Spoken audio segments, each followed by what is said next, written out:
நீ பயப்படுவியா? நீ பயந்தாங்குள்ளியா? அப்ப வந்துச்சுன்னா என்ன பண்ணுவ? வந்துச்சுன்னா வீடியோ எடுப்பேன். வந்துச்சுன்னா வீடியோ எடுத்து நம்ம மக்களுக்கு காட்டுவோம். கூட செல்ஃபி. Man is spoiled. இங்க பாருங்க மக்களே, இப்போ வந்து எனக்கு சரியா பசியா இருக்கு, இந்த நேரத்துல தண்ணி எதுவுமே கிடைக்கல, அதனால அவன் என்ன பண்ண போறான்னா அவன் யூரின் விட்டு அதை போய் குடிக்க போறான். அப்படியே அவன் மேல சைடுல ஊறி தான் குடிப்பான். நமக்கு அதெல்லாம் செட் ஆகாது. இப்படி போவோம் மச்சான், அங்க வா. அப்படி போவோம். இங்க வழி இங்க வா. நிறைய இப்ப நம்ம எங்க போறோம்னா இந்த பாதை வழியா தான் போறோம். நண்பா நீ ஃபர்ஸ்ட் முன்ன போ. எங்க இருக்கு இந்த பாதை?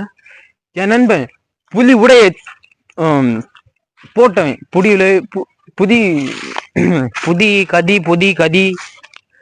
புலி உடையை போர்த்த ஒரு மனிதனாக எனக்கு முன்னால் நடந்து சென்று கொண்டிருக்கிறான்.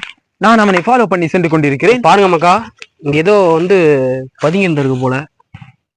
இந்த இடத்துல பாத்தீங்கன்னா ஏதோ ஒரு புற்று இருக்கு. புற்று இல்ல, ஏதோ போட்டு நோண்டி இருக்கு.